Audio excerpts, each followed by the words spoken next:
guys, welcome back to my YouTube channel. My name is Kokesa, also known as Angelo. Thank you for tuning in again. If you haven't hit the subscribe button, please do.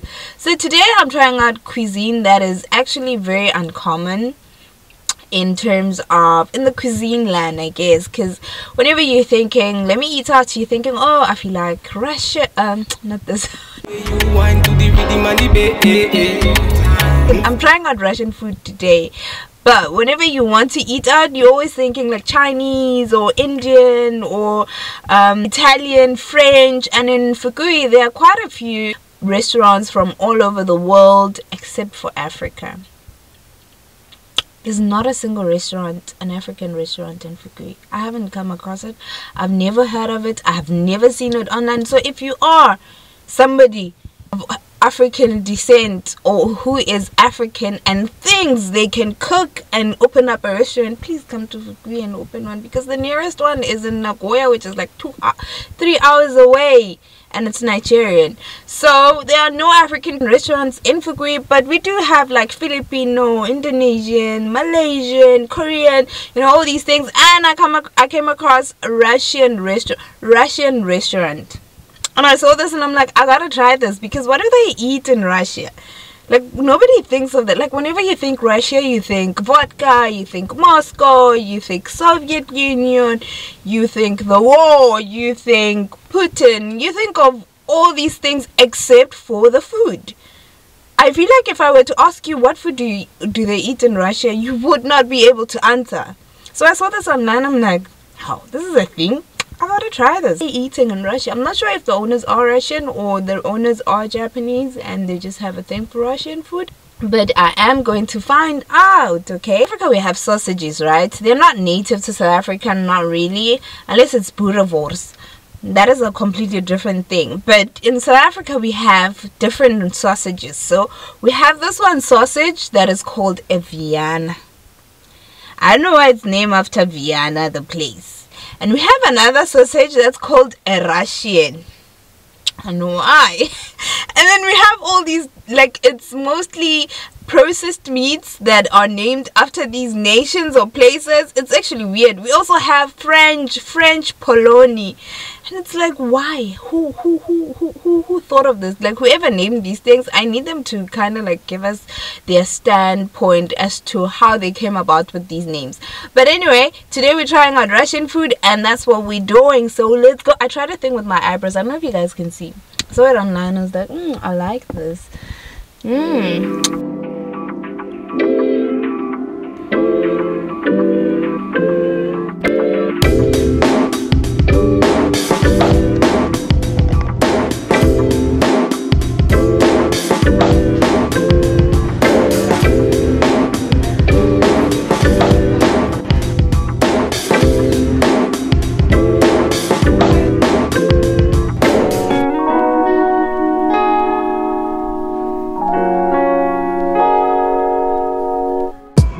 First off, we have borscht, which is beef broth with a lot of beetroot and tomato. It is a bit sour, but with loads of massive chunks of vegetables. This is actually quite good.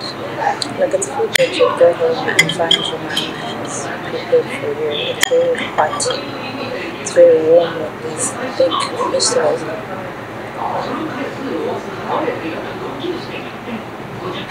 They have potatoes, beetroots. I should ask them where they get the beetroot, because beetroot does not exist in the supermarkets out here. So I should ask them. And it's in this broth.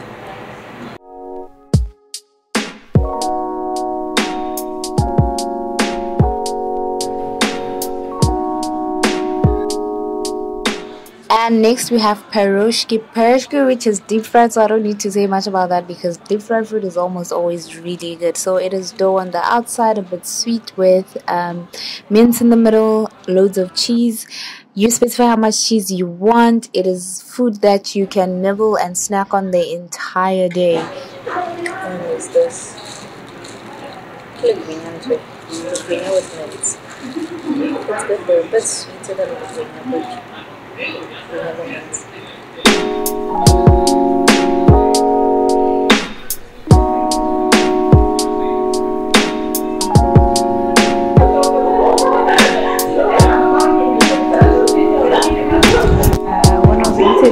asked where my tea was because I ordered them together, but then this came after. So at least I got papa because it was gonna be embarrassing. So I guess this was like an afternoon type of thing, like green tea. And apparently, you take the jam and you put it in the tea. This is Russian style. Japanese style, you take the jam and you eat and then drink. No, I'm confusing the two. The other way around. Russian style, you take the jam, eat, drink. Japanese style, take jam in the tea and drink. I didn't know jam can go with tea.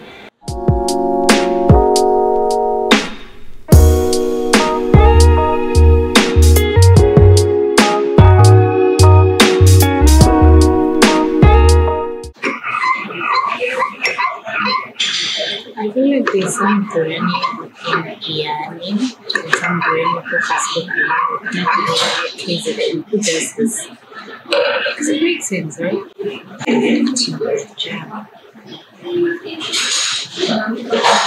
So guys, the place name, it's called Supia.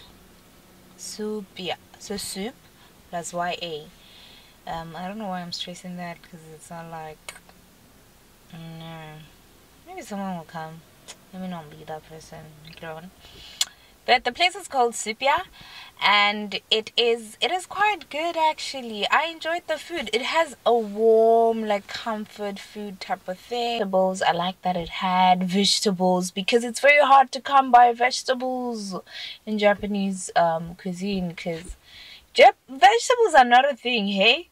Vegetables and fruits, they are, but not so much. Not so much, really. I mean, school lunch, we do eat a lot of vegetables that I give them. Every meal has vegetables.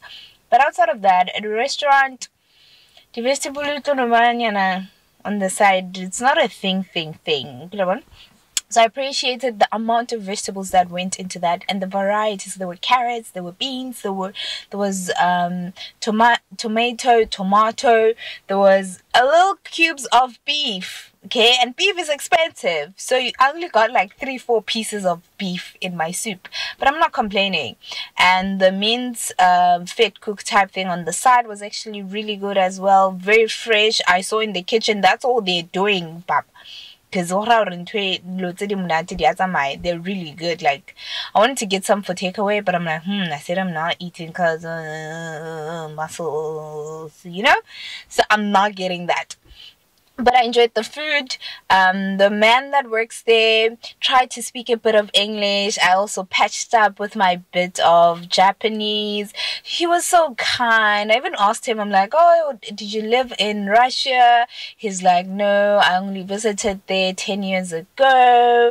And yeah, man, he was very, very nice. I would come back here. I'll definitely come back here. I loved also the view because the windows are so big and you get to see the view of the roadway, so you can spend hours and hours there reading and drinking Russian vodka, because there's like alcohol, but I drove, so I can't have vodka, I can't have alcohol, and there's like beer, so you can chill out there and just chill and people watch and pass time. I'll definitely be back here. If not for that, I'll be back here for the cake that apparently has the remains of what they get after making sake. So I'm gonna be back for that and just chill out. I also like that it wasn't too packed, so it was comfortable. I enjoyed it. And if you ever are in Fukui, or if you do come to Fukui, or if you live in Fukui, please do check it out, man. I think it's like a nice place. I liked it. So now I'm gonna drive back to my place, and thank you guys for watching. I don't know if I should get dessert or stick to my disciplined self, because I went to the gym this morning, so I don't want to do all my calories, but I did have lunch. So what does the calorie tracking app say? I haven't put them in. Crisis. Oh yay, thank you guys for watching, and see you next time, or when I go get dessert, who knows. Here's the thing, you would think that Japan is a tea-loving country, but turns out they love coffee way more than they love tea. I guess maybe to support their work ethics. But who child though? This coffee shop opens until 11. Do you see that? 11 p.m. at night. If I drink coffee at 11, I won't sleep. Hawa ke no mo tsamaya ka ya phuthegong goba ka yo thusha ka moletlong ka 11.